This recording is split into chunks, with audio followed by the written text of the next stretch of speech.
We are back, and with Valentine's Day approaching, the talk isn't just about love, it's about a spooky trend sweeping through technology called ghosting.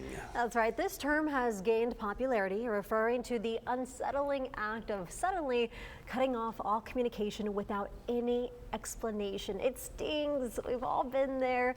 But a new study by a professor at Texas A&M Corpus Christi is examining the impact of ghosting in society.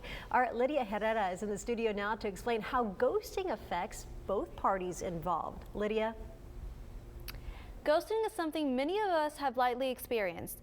A professor at Texas A&M Corpus Christi explains that while it's an unpleasant experience for both sides, it has unfortunately become a common part of modern relationships. Dr. Darcy Powell, Associate Professor of Psychology at TAMU-CC, says there's a silver lining to ghosting being on the rise.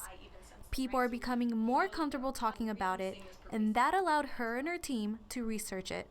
We are seeing some of this generation come off of online dating, right? And one of the reasons they're giving for pulling themselves from online dating is because of the level of ghosting.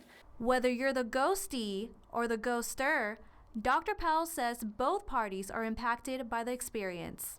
So the people who've been ghosted, they're sad, they have hurt feelings, understandable, they've been rejected.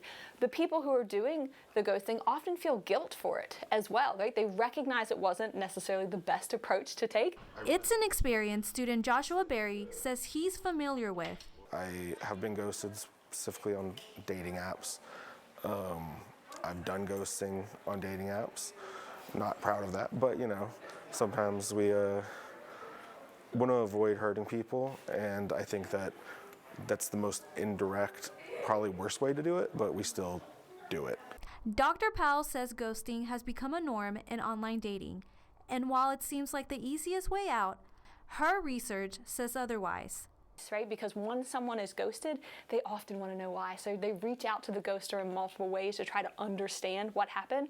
And so thinking that just cutting off communication is safer might not necessarily be the safest approach. Barry says the stigma surrounding ghosting has shifted, and he hopes that one day it will no longer be a common dating practice. It's not that embarrassing. It's normal. It happens to all of us. And I think we should continue to figure out why we make the weird choices that we do. Powell and her team are studying additional factors that may contribute to ghosting, like cultural influences and the role of friendships. They're hoping to publish those studies in the future. Mike, Leslie, back to you.